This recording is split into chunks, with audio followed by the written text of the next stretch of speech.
કેમ છો વિદ્યાર્થી મિત્રો?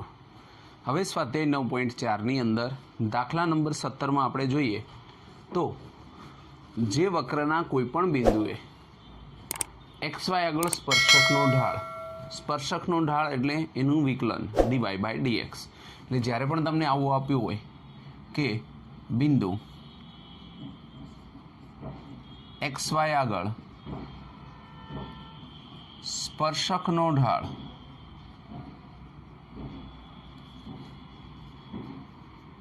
બરોબર dy/dx બરોબર છે. તે બિંદુના અહીંયા આપણને કીધું અને તે બિંદુના વાયામનો ગુણાકાર તે બિંદુના એક્સયામ જેટલો છે. એટલે કે આ ઢાળની સાથે જો તમે વાયામનો ગુણાકાર કરશો dy/dx તો એ કોના જેટલો થશે? એક્સયામ જેટલો.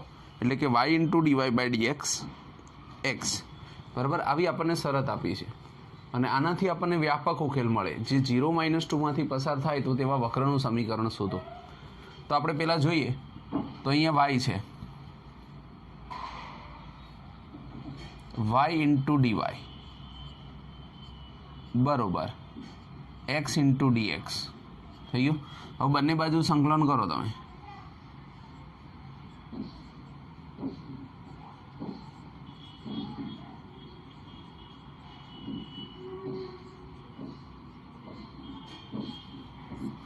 બંને બાજુ સંકલન કરશો તો શું થશે? સંકલન ઓફ y dy બરોબર સંકલન ઓફ x dx.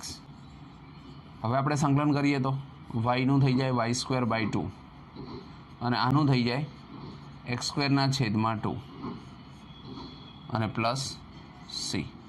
ઓકે, તો આમાંથી 2 2 જતા રહે એટલે આપણે આ રીતે કહી શકીએ કે y² બરોબર x² + 2c. હવે આની જે કિંમત છે એની અંદર 0 - 2 લખવાના. x બરોબર 0 અને y બરોબર -2 મૂકતા. ચલો આની કિંમત આપણે મૂકીએ તો શું થશે? જુઓ y² એટલે -2 છે તો -2નો સ્ક્વેર એટલે કેટલા થશે? તો કે 4 બરોબર. એક્સની કિંમત 0 છે બરોબર 2c. તો સીની કિંમત કેટલી આવે? તો c બરોબર 2 વડે ભાગી નાખો તો કેટલા આવશે? 2. તો સીની કિંમત 2 આવી. એને ફરી અહીંયા જે આપણે વિકલન કર્યું હોય ત્યારે જે કિંમત આપી હોય ત્યાં મૂકો. એટલે કે આપણે અહીંયા મૂકીએ કે y²/2 x², 2c, સીની કિંમત 2 આવી. તો અહીંયા મૂકશો તો શું આવશે? y² બરોબર x² + 4.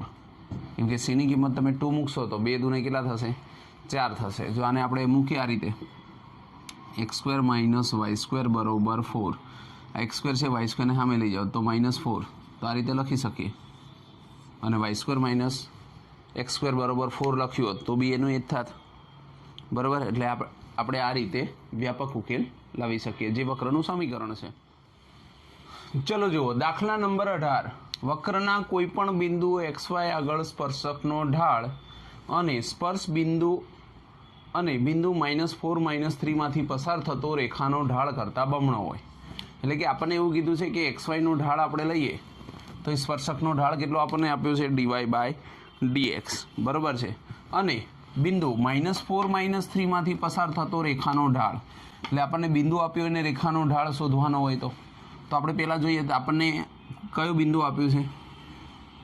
તો કે XY બિંદુ આગળ રેખાનો ઢાળ XY બિંદુ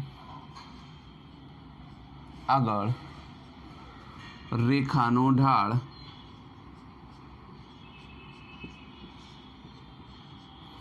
કયો આવશે? dy/dx બરોબર. હવે આપણને શું કીધું છે કે એક બિંદુ છે અને સ્પર્શ બિંદુ કયું છે? તો કે -4 - 3 નો ઢાળ. તો એના ઢાળનું સૂત્ર શું હતું? તો આપણી પાસે હતું y - y1/x - x1. તો આનો ઢાળ લઈએ તો y - y1 એટલે કેટલા? તો કે -3 એટલે +3 થઈ જાય અને x માઇનસ એટલે +4 થઈ જાય. તો આ જે આવ્યો એ -4 - 3ના માંથી પસાર થતી રેખાના ઢાળ કરતાં આ ડીવાય બાય ડીએક્સ બમણો છે, તો આપણે આવી રીતે લખી શકીએ ડીવાય બાય ડીએક્સ આ ઓલરેડી આપણને બમણો જ આપ્યો છે બરોબર. તો અહીંયા શું કરવું પડશે 2y + 3 છેદમાં x + 4. ઓકે, તો આ રીતનું થઈ શકે આપણી પાસે. હવે આની અંદર આપણે ડીવાય બાય ડીએક્સ ડીવાયવાળા પદને અલગ કરી શકીએ અને ડીએક્સવાળા પદને અલગ કરી શકીએ. તો જોઈએ આપણે તો શું કરશું, આ પદને અહીંયા આવવા દો એટલે કે 1/y + 3 અને ડીવાય બરોબર 2. અહીંયા શું આવશે 2 બાર એટલે આપણે ઉપર મૂકી દઈએ અને નીચે x + 4 છે, ખાલી dx ઉપર ગયું, થઈ ગયું. બંને બાજુ સંકલન કરતા બંને બાજુ સંકલન કરતા તમે બંને બાજુ સંકલન કરશો એટલે શું આવશે જુઓ 1/y + 3. તો આપણે શું કહી દઈએ log mod y + 3 બરોબર. અહીંયા શું આવશે તો કે 2 log mod x + 4 બરોબર અને પ્લસ સી. આપણી પાસે આવું આવ્યું.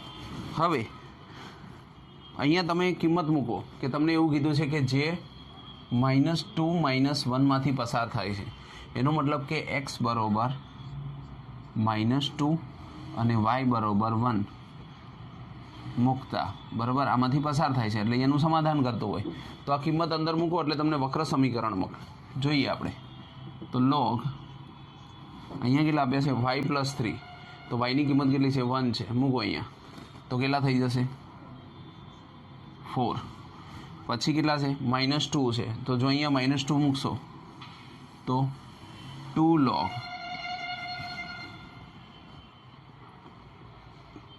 ફરીવાર જો અહીંયા મૂકશો તો 2 log x + 4, અહીંયા -2 મૂકશો તો કેટલા થશે 2 અને પ્લસ સી. ઓકે, તો આપણે ખાલી 1 અને 2ની કિંમત મૂકી દીધી. હવે આગળ જોઈએ આપણે તો અહીંયા કેટલા છે log 4, આ ઉપર જશે ને તો એ log 4 થઈ જાય, તો સી બરોબર શું થઈ જાય 0, કેમ કે આ ઉપર તમે લઈ જાઓ તો 2નો વર્ગ 4 થાય, log 4 ઉડી જાય તો સીની કિંમત કેટલી આવી 0. આ સીની કિંમત 0 જ્યારે તમે સંકલન કર્યું હોય ત્યાં મૂકી દો એટલે કે અહીંયા મૂકો તો આપણે આવું લખી શકીએ log y + 3 બરોબર log x + 4 બરાબર અને આગળ કેટલા હતા 2 હતા, તો આ 2ને ઉપર મૂકી દો અને પ્લસ સી એટલે 0. બંને બાજુથી log કાઢી નાખો એટલે આપણને શું મળશે y + 3 બરોબર x + 4નો સ્ક્વેર બરાબર. આ રીતનું આપણને વિકલ સમીકરણ મળી જાય. એમાંથી તમારે જો y + 3 છે તો yને 3ને સામે લઈ જવાય તો લઈ જવાય, નહીંતર આમનામ રાખશો તો પણ ચાલશે. ઓકે, તો આ રીતનું આપણે વક્ર શોધી શકીએ. તો અહીંયા આ વક્રનું સમીકરણ થઈ ગયું. ઓકે, દાખલા નંબર 19 જુઓ. ગોળાકાર બલૂનમાં એવી રીતે હવા ભરવામાં આવે છે કે તેનું ઘનફળ ચોક્કસ દરથી વધે છે. જો શરૂઆતમાં તેની ત્રિજ્યા 3 એકમ હોય અને 3 સેકન્ડ પછી તે 6 એકમ હોય તો t સેકન્ડ પછી બલૂનની ત્રિજ્યા શોધો. બરાબર છે. હવે આપણને એવું કીધું છે કે અહીંયા ગોળાકાર બલૂનમાં હવા ભરવામાં આવે છે કે તેનું ઘનફળ ચોક્કસ દરથી વધે છે. તો પહેલાં તમારી પાસે ઘનફળનું સૂત્ર હોવું જોઈએ. ઘનફળ v બરોબર 4/3 πr/3 બરાબર, આ ઘનફળનું સૂત્ર છે. અને અહીંયા શું કીધું છે આપણને ઘનફળ v બરોબર 4/3 πr/3 બરાબર, જ્યાં r બરોબર ત્રિજ્યા છે બરાબર. આવું આપણે લીધું. હવે આપણને શું કીધું છે કે એનું ઘનફળ ચોક્કસ દરથી વધે છે. કોની સાપેક્ષે? સમયની સાપેક્ષે, એટલે એ અચળ છે. તો dv/dt બરાબર સમયની સાપેક્ષે એનું જે ઘનફળ છે કે v છે એ વધે છે બરાબર. તો આપણે શું લખી શકીએ dv/dt એ અચળ આપેલ છે આપણને, એ અચળ આપેલ છે. એનો મતલબ કે એની જગ્યાએ આપણે કોઈ ધારી દઈએ તો तो डीवी बाय ડીટી બરોબર કે લઈએ આપણે. હવે જો ગોઠવીએ તો ડીવી એકલા છે ને ડીટી એકલા છે, કે તો અચળ છે, બરોબર છે. તો તમે એને કઈ રીતે ગોઠવી શકો? તો કે ડીવી બાય ડીટી બરોબર આ કેને ઉપર લઈ જાઓ તો અલગ અલગ આપો તો આવું થશે. ડીવી બરોબર કે ડીટી, જ્યાં કે અચળાંક છે, અચળ છે. ઓકે, તો હવે આપણે શું કરીએ? બંને બાજુ સંકલન કરીએ. સંકલન કરતા હવે સંકલન કરશો તો શું થશે જુઓ. તો સંકલન ઓફ ડીવી બરોબર સંકલન ઓફ કે ડીટી. સંકલન કરીએ તો આ ડીવી છે, ડીવીનું શું થઈ જશે? વી બરોબર અહીંયા કે છે, કે એમનેમ રહેશે ઇન્ટુ ટી અને પ્લસ સી. આને આપી દેવાનું સમીકરણ 1. ઓકે, તો આ જે વી બરોબર કે ટી પ્લસ સી આવ્યું એનો ઉપયોગ આપણે સી શોધવા માટે કરશું. તો હવે તમને શું કીધું છે જુઓ, જો શરૂઆતમાં તેની ત્રિજ્યા 3 એકમ હોય, શરૂઆતમાં એટલે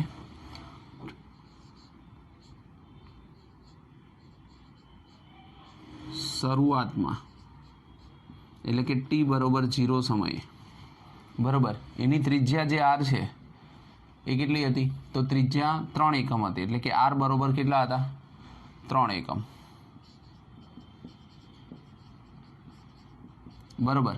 તો અહીંયા વી બરોબર શું હતું? 4/3 પાઈ આરનો ઘન બરોબર k into T plus C. કિંમત મૂકીએ આપણે અહીંયા તો આપણને શું મળશે? તો આપણે કિંમત મૂકીએ તો આવું થાય આપણી પાસે કે 4/3 પાઈ આરનો ક્યુબ. આરનો ક્યુબ એટલે 3નો ક્યુબ, તો કેટલા થશે? 27 બરોબર. અહીંયા સામે શું આપ્યું છે? કે ટી, પણ ટી તો 0 છે એટલે 0 થઈ જાય. તો અહીંયા શું આવ્યું? સી. આને ઉડાડ દો, 9 * 27, 9 ચોક 36 એટલે કે 36 પાઈ. આ કોની કિંમત આવી? સીની કિંમત, બરાબર. આ જે સીની કિંમત છે એને અહીંયા તમે સમીકરણ 1માં મૂકી દો, એટલે કે 4/3 પાઈ આરનો ઘન બરોબર કે ઇન્ટુ ટી અને પ્લસ સી. સીની જગ્યાએ આવશે 36 પાઈ, બરાબર. હવે અહીંયા આપણે આ સમીકરણ 2નો ઉપયોગ કરવાનો છે. સમીકરણ 2, બરાબર. હવે જોઈએ તો આપણને આગળ વાંચો તો શું આપ્યું છે? જ્યારે 3 સેકન્ડ પછી તે 6 એકમ થાય છે, એટલે કે જો ટી બરોબર 3 કરશું આપણે, 3 સેકન્ડ, 0 સેકન્ડ હતું ત્યારે 3 એકમ, 3 ત્રિજ્યા તો હતી જ, પણ 3 સેકન્ડ પછી એની ત્રિજ્યા કેટલી થઈ ગઈ? તો કે 6 એકમ થઈ ગઈ, બરાબર છે. તો હવે આને મૂકીએ ત્યારે તો આની કિંમતમાં મૂકો 4/3 પાઈ આરનો ઘન એટલે કે 6નો ઘન બરોબર કે ટીની કિંમત કેટલી? તો કે 3 અને પ્લસ 36 પાઈ. આને ઉડાડીએ આપણે તો શું આવશે? 4 × 6 × 6 × 6 છેદમાં 3 પાઈ. 3 × 2 = 6, 36 × 2 = 72, 72 × 4, 4 × 2 = 8, 7 × 28 કેટલા આવશે? તો કે 288 પાઈ. 288 પાઈ. 36 પાઈને આ બાજુ આવવા દો એટલે -36 પાઈ, બરોબર. અહીંયા શું વધ્યું? તો કે 3k, એટલે આપણને કે મળી જશે. 288માંથી 36 જશે તો કેટલા આવશે? 3k બરોબર 8માંથી 6 જતા રહે તો 2, 8માંથી 3 જાય તો 5 અને 2 અને શું આવશે? પાઈ. 3 વડે આપણે ભાગી નાખીએ તો આપણને કોની કિંમત મળશે? તો કે કેની કિંમત. તો કે બરોબર 252 પાઈ છેદમાં 3. આના વડે ભાગી નાખીએ તો કેટલા આવશે? 8 × 24, 1 2 4 × 12 પાઈ. તો કેની કિંમત કેટલી આવી? કે બરોબર 84 પાઈ. આને આપણે જે સમીકરણ હતું એમાં મૂકીએ, સમીકરણ 2 માં. તો જો અહીંયા 4/3 પાઈ આરનો ક્યુબ બરોબર કે 84 પાઈ પ્લસ, કેમ કે કેની જગ્યાએ 84 પાઈ આવ્યું, ઇન્ટુ શું આવશે ટી પ્લસ 36 પાઈ.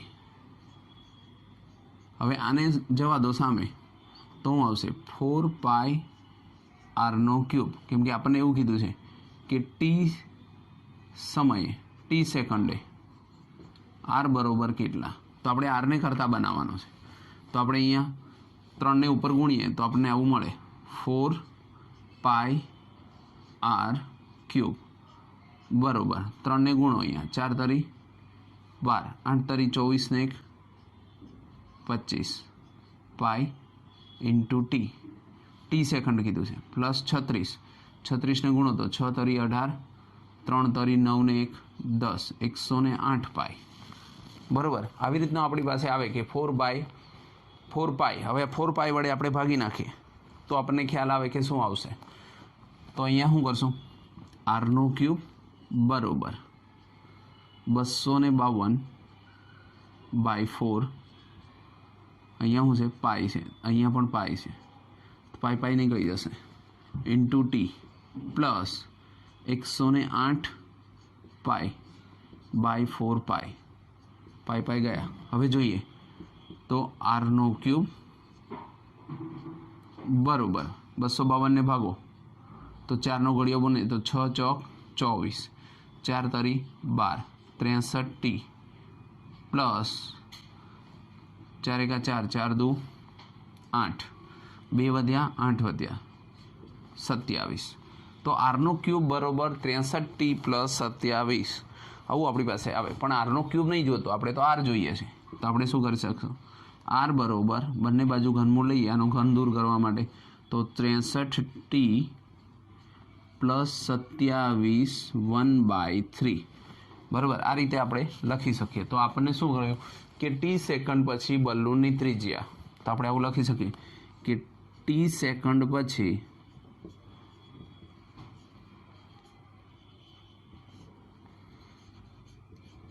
બલૂનની ત્રિજ્યા કેટલી હતી, આર બરોબર 63 ટી, એટલે કે બલૂનની ત્રિજ્યા 63 ટી પ્લસ 27 1/3 થશે બરાબર. આ આપણો આન્સર આવી ગયો. તો આ રીતે આપણે ગણી શકીએ બરાબર છે. ફરી એકવાર જોઈ લઈએ. અહીંયા આપણને એવું કીધું છે કે ગોળાકાર બલૂનમાં એવી રીતે હવા ભરવામાં આવે છે કે તેનું ઘનફળ, એક તો આપણને શું આપ્યું છે, ઘનફળ આપ્યું છે. અને જ્યારે પણ ઘનફળ આપ્યું હોય તો ગોળાનું ઘનફળ શું આવશે, તો કે v બરોબર 4/3 પાઈ આરનો ઘન બરાબર. હવે આપણે લઈ લીધું જ્યાં આર બરોબર ત્રિજ્યા છે. હવે ઘનફળ ચોક્કસ દરથી વધે છે, એટલે કે એ અચળ છે, dv/dt સમયની સાપેક્ષે વધે જ છે બરોબર. કે આપણે અચળ લીધો તો dv એમનેમ આને ઉપર લઈ જાઓ, k × dt બંનેને સંકલન કરો, dvનું v થઈ જાય, k અચળ છે અને dt છે તો t + c. આ એક સમીકરણ આવ્યું. અને આની અંદર કિંમત મૂકો. જો શરૂઆતમાં તેની ત્રિજ્યા 3 એમનો આપણે હાથમાં બલૂન લીધો ત્યારે t બરોબર 0 સમય હતો, ત્યારે એની ત્રિજ્યા કેટલી હતી, 3 હતી. તો r બરોબર 3 મૂકશો, અહીંયા v ની જગ્યાએ લખ્યું 4/3 પાઈ આરનો ઘન બરોબર k × t + c. હવે 4/3 પાઈ આરનો ઘન એટલે 3નો ઘન 27, અને ઉડાડી દીધા તો c બરોબર 36 પાઈ આવ્યું. એને સમીકરણ 1 માં મૂકીએ તો 4/3 પાઈ આરનો ઘન બરોબર k × t + 36 પાઈ. હવે આ સમીકરણને રેવા દઈએ અને આપણને એવું કીધું છે કે 3 સેકન્ડ પછી એનો જે ત્રિજ્યા હતી એ કેટલી થશે, તે 6 એકમ હોય. 3 સેકન્ડ પછી તેની ત્રિજ્યા કેટલી હોય, 6 એકમ હોય જો છે. તો આપણે t બરોબર 3 લખીએ અને r બરોબર 6 એકમ લખીએ. 4/3 પાઈ આરનો ઘન એટલે 6નો ઘન k × 3, કેમ કે ટીની કિંમત 3 આપી છે બરોબર 36 પાઈ. 4 × 6 6 6 કરીને ઉડાડીએ અને આ બધાનો ગુણાકાર કરીએ તો 288 પાઈ આવે. 36 પાઈના બાદ આવવા દો, -36 પાઈ બરોબર 3k. આની બાદ બાકી કરો તો 252 પાઈ આવે 3k. 3 વડે ભાગી નાખો તો કેની કિંમત મળી 84 પાઈ, એને અહીંયા મૂકી દો. 4/3 પાઈ આરનો ઘન 84 પાઈ ટી પ્લસ 36 પાઈ. હવે એવું કીધું ટી બરોબર ટી સેકન્ડે, એટલે કે સમય આપણને આપ્યો છે ટી, ત્યારે બલૂનની ત્રિજ્યા કેટલી હશે, એટલે કે આર કેટલો હશે, બરાબર છે. તો અહીંયા આપણને કીધું 4π3 આરનો ઘન, આ ત્રણને અહીંયા ઉપર ગુણી દીધા. હવે આરનો ક્યુબ વધ્યો અને 4 પાઈ વધ્યા, 4 પાઈ વડે ભાગી નાખ્યા તો આરનો ક્યુબ બરોબર 63 પ્લસ 27 આવ્યું. પણ આ તો આરનો ક્યુબ છે, મારે તો ખાલી આર જોઈએ છે. તો બંને સાઈડ ઘનમૂળ કર્યા, એટલે કે 1/3 વડે ગુણ્યા 3 ઉડી ગયા, આર આનું ઘનમૂળ થઈ ગયું, કેમ કે ઘન કાઢો એટલે આમે ઘનમૂળ થાય.